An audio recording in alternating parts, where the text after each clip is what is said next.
Founder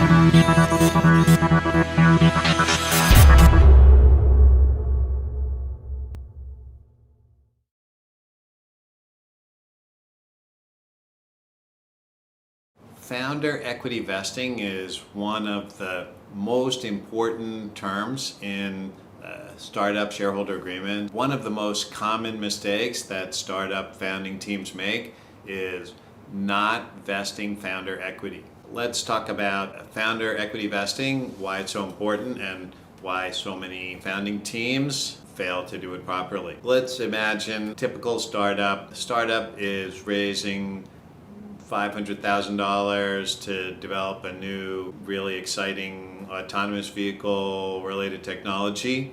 They have 4 founders, including CTO. Each of the founders has 25%, which it's not recommended. You watch my video on equity distribution to check that, but it'll make it easy for our example purpose. Everybody's really excited about the potential of this company, autonomous vehicle, it's a really hot area. This CTO has great insight and is one of the top people in his field in artificial intelligence applied to autonomous vehicles, and this company is going to be the next billion-dollar unicorn in this space. But 11 months later, things are not going that way. Company is not doing well. Business plan is not executed as expected. The product's not working right. Demand is not materializing. Just about the same time, or in month 11, the CTO of this company is recruited by Google to come join their autonomous vehicle initiative and is offered a very attractive contract plus equity options plus relocation bonus.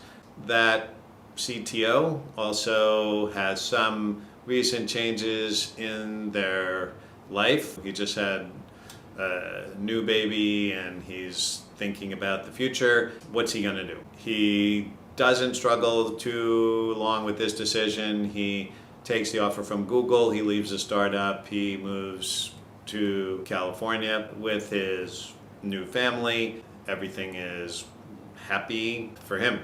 But what about the startup? What happens to his 25% equity in the company when he leaves?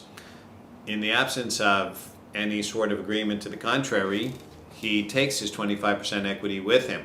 That equity is his asset, and unless it was agreed otherwise, he owns it, and he brings it along into his new life at Google.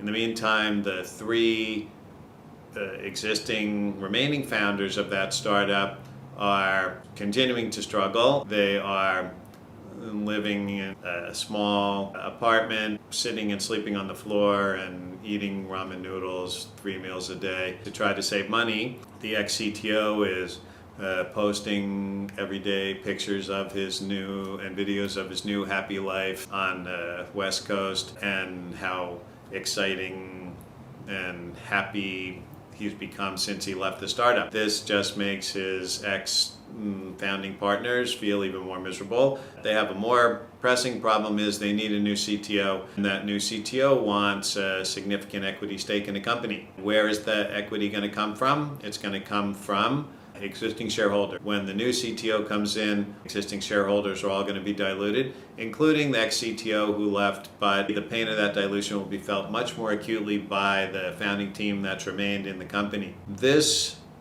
happens a lot in startups. Now, did anybody act badly here? No. The CTO made the decision that anyone else in that same position would make, like when you're on an airplane and the announcement comes on about in an emergency when oxygen masks drop, you put your own mask on first.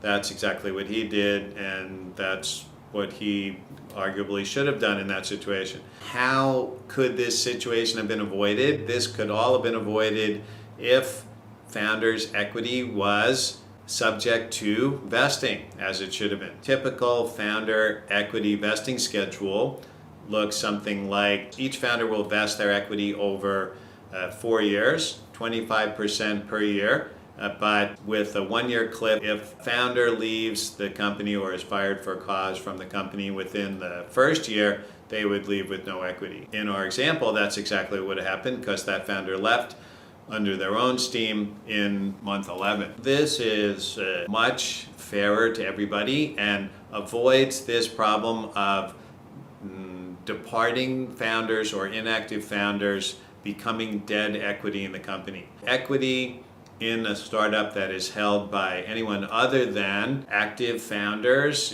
key hires or financial investors is considered dead equity in the company by investors and will definitely tend to slow the growth of the company as equity is the main incentive for the existing founders to grow and to create a successful exit in the business.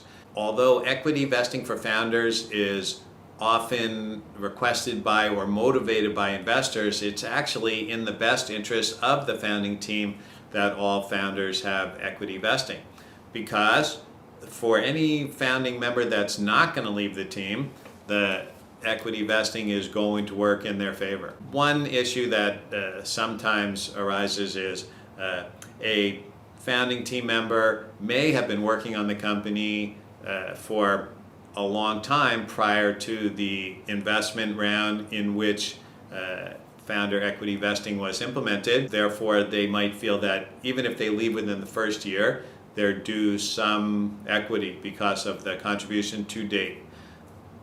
I'm usually not that sympathetic to that argument, and I think a lot of investors are also not that sympathetic because, of course, that founder obviously is thinking about leaving in the first year, which is not a good sign for incoming investors. Also because the founders that are in that discussion typically tend to overvalue their contribution to date, at least in the perspective of incoming investors in the company.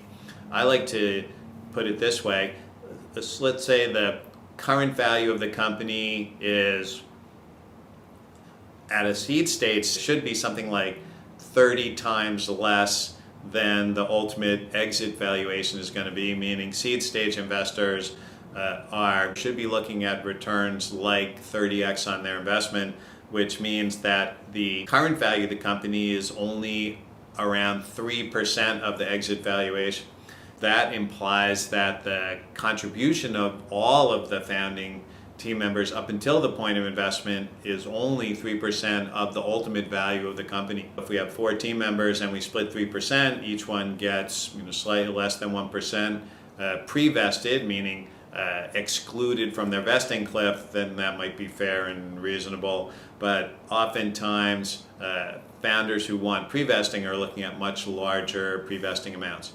Now, you could argue that even though the contribution to date has only yielded this much in firm value, that it could help to drive future firm value, but I think that's a pretty tough case to make. The fundamental principle for investors, and I think should be fundamental principle for founding team members, is equity should be allocated to, and the vast majority of equity should be allocated to the founders and key employees who are going to take the company from now till exit. Founders who are departing are not in that category, therefore they should give back as much equity as possible according to their vesting schedules. If my advice is, as a founding team, implement the founder vesting from day one so everybody's on the same page. If you haven't implemented it already, start thinking about it. And if an investor comes in and wants to implement it, definitely it is in your interest as well as the investor interest to have all founders on a reasonable vesting schedule.